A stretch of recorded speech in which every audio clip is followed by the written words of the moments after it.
Hey guys, and welcome back to the Monday Metagame, the spicy deck tech. So this week we're going to try something a little bit different. I received some comments that people are having a bit of a hard time seeing the cards as I'm talking about them because they are quite small here, or also that people just maybe don't know exactly what some of the cards do. Obviously, I can see them very clearly since I'm looking at them, but you might not be able to. So I've decided to change the way the window looks a little bit, and hopefully having this window in the side will help people out with getting a chance to read the cards that I'm talking about, so that we don't have as many issues. So this week we have a nice deck here from Connor McCleary. Connor plays like a reasonable amount of Highlander, but he kind of dips in and out of the scene. And every time he comes back with a great deck. So he was playing Academy for a little while, and now he's come back with this. And so I saw this a couple weeks ago. Just thought it was super cool. Really wanted to talk about it, and so I asked him for the deck list. He was nice enough to send it along, and we're going to talk about it this week. So this deck is a four-color aggressive pod deck. Um, so when I say that, I mean we're pretty aggressive. So if you look at our creature suite, we have some low casting cost aggressive creatures. We have Wild Nacatl, we have Delver of Secrets, and we have Grimlavomancer, Goblin Guide. We have some reasonable 2 drops as well: Tarmogoyf, Scavenging Ooze, Quirion Dryad. Um, but the other interesting element of this deck is as I say, the pod element, this birthing pod here. And I'm sure I don't need to tell you that birthing pod is very good. I mean, it just got banned in modern, which means apparently it's too good for that format. I have views on that, but this is neither the time nor place.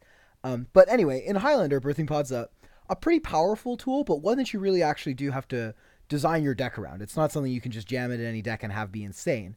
And Connor's done a good job of building this deck to both have an aggressive game plan, but also be very efficient and lethal when it has the birthing pod.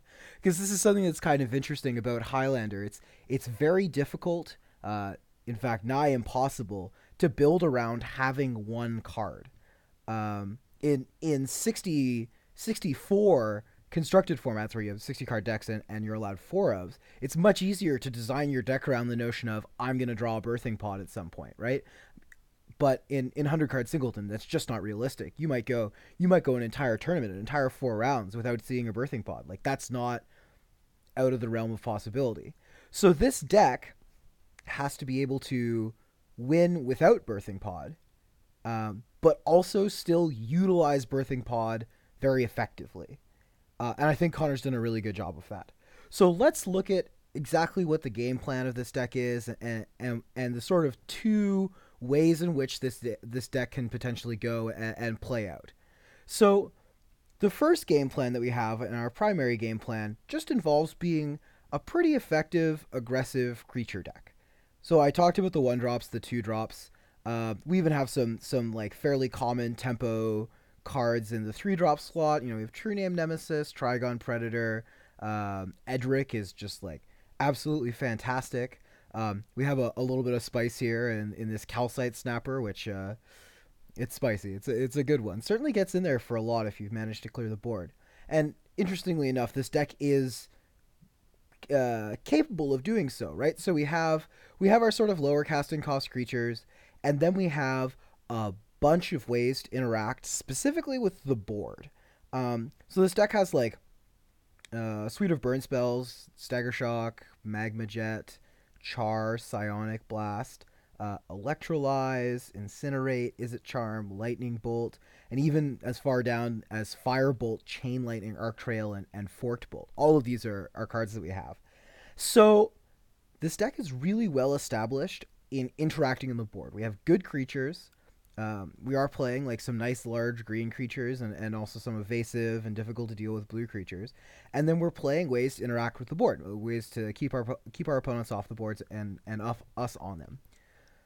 Secondarily, this deck is not playing a ton of permission, but it's playing enough permission or counterspells to make it so that it's not going to die to combo and control decks, right? Because one of the last things you want to have happen as an aggressive deck is to go guy, guy, guy, and then just be dead to Wrath. And there are a couple of different ways you can get around that. Some decks go for a very low end curve where they have like, Moxen and a ton of 1-drops, and their goal is to just have their opponent functionally dead by the time they're at 4 mana and could be casting a Wrath.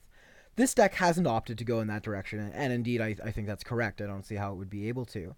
But instead, this deck is looking to establish some threats and keep them alive long enough with our limited permission, our mana leak, our miscalculation. We have remand, spell snare, spell pierce. Is a charm again, a good multi-dimensional card. We have Force Spike, Flusterstorm as well. So we're looking to keep our opponents off balance, but by no means are we on the plan of counter every spell they play, right? These counter spells are fairly reserved for the really, really important spells, the ones that we just can't beat otherwise. I think that's a pretty good usage of the counter spells here. So that's one game plan. One game plan is to be like pretty aggressive, establish some threats early on, keep the board clean enough or completely clean with our burn spells and our bounce spells, keep ourselves from losing the game with permission, and then if need be, even if the board does get cleared, hopefully we can eventually end the game with some kind of burn spell. We have a little bit of reach here. I mean, you'll notice that we're playing Psionic Blast, the original Char, and we're also playing Char, right? Both of these 4 damage burn spells, but the important thing here is that the mana on these is really castable, right? It's 2 in a red, 2 in a blue, as opposed to something like, say, Boros Charm, which is much more stringent on in terms of its mana cost.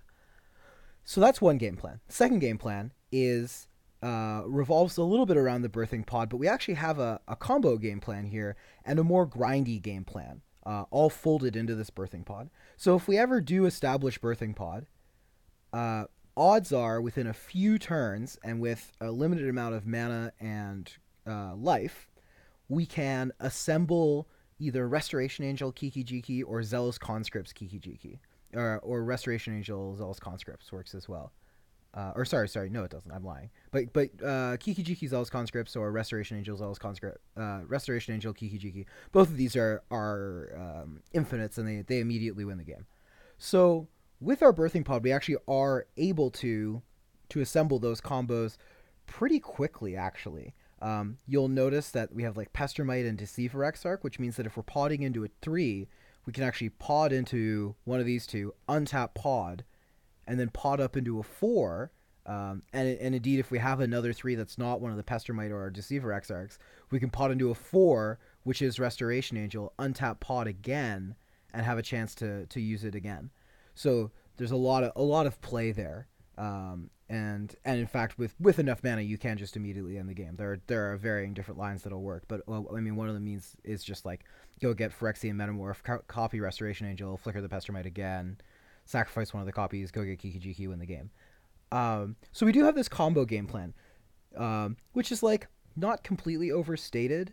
You'll notice it's not a whole bunch of cards, only 3 cards that are devoted to this combo, and also there are 3 cards that if we draw them outside of a combo context, they're fine, right? So drawing Kiki-Jiki is probably the most awkward card that you can draw in the deck, and even doing that is by no means the end of the world. We have a lot of creatures with Enter the Battlefield effects, so Kiki-Jikiing a Flametongue Kavu, Kiki-Jikiing an Eternal Witness, even though it doesn't immediately end the game, it's still a powerful effect. And indeed, I guess I should mention as well, with Kiki-Jiki, we can get Kiki-Jiki and Pestermite, or Kiki-Jiki Deceiver Exarch.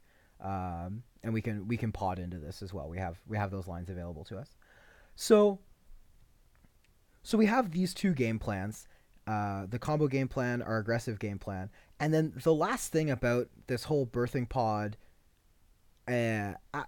part of the deck is that this deck actually grinds reasonably well, because we're playing a lot of creatures with Enter the Battlefield abilities, a lot of creatures that get value immediately when they come into play, which means that we're potentially generating a lot of 2-for-1s. I mean, like we're playing Bloodbraid Elf in our deck with counterspells just because it acquires value, right? Like, yes, sometimes we awkwardly hit one of our counterspells, but sometimes we don't, and so that's fine.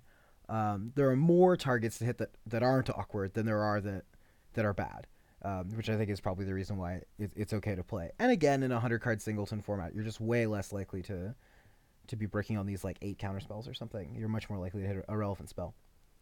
So yeah, so we can really grind pretty effectively though, right? Like cards like Eternal Witness, Reclamation Shade, Phyrexian Metamorph, all of these cards, Fauna Shaman, all of these cards really, really do grind with the opponent pretty well. Flame Tongue Kavu is almost always a 2-for-1. And then like Connor's even gone as far as to play cards like Regrowth, right? Like this is just Eternal Witness, but the actual spell version, and we're just down to play Regrowth because like we wanna acquire more and more value. So those are kind of the three game plans that this deck can take. Let's quickly look at the points and how those facilitate those game plans. So we have Umezawa's Jite.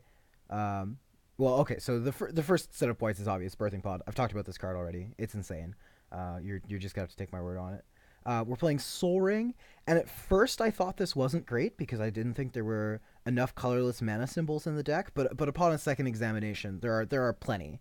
And this is actually like a pretty fine inclusion. The only spells that we have that are like double blue also have a colorless mana cost in them, and this does enough good that I think it's certainly worth playing. Then we're playing Umezawa's Jite to help us sort of break open those creature mirrors, and also Jite actually does make is even fine against control decks. I mean, like it's obviously at its worst in those matchups, but even just making your guy have 4 more power every time it attacks is great. Like that's still an absolutely fine thing to do. And then the last point is Enlightened Tutor, and this makes a lot of sense since the rest of our pointed cards are all artifacts. Playing the pointed card that lets us go get those very good artifacts obviously makes a lot of sense. So why is this deck particularly well situated in the metagame? I think the reason is that it's really, really easy for this deck to adjust to the current metagame and sort of design like shift its focus towards beating certain types of decks. So right now, this deck is pretty well set up to compete against blue decks. We have a lot of creatures that get value, a lot of creatures that are threats on their own, and then enough permission to sort of like fight through the blue decks and resolve some threats to kill them with. This deck is a little weaker right now, probably against aggressive decks, because its mana base is pretty taxing. You're going to take some damage, and we also don't have enough removal that like doesn't hurt us as well to really stay ahead of them.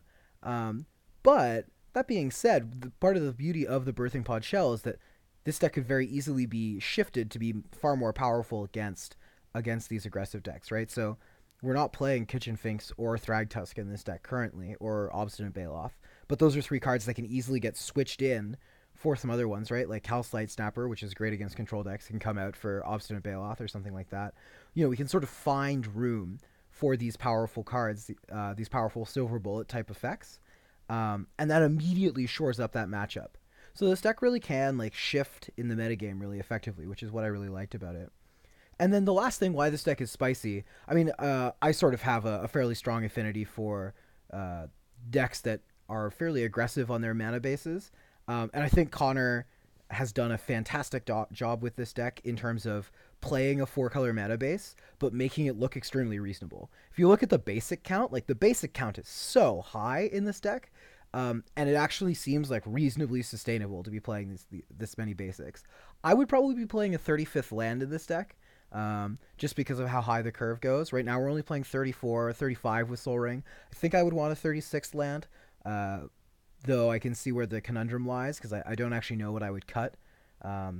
Probably Firebolt, but I don't really know. But anyway, so this deck is like super spicy. Really like the way the mana base is constructed. Really like the fact that it really allows you to play with a bunch of different sick creatures.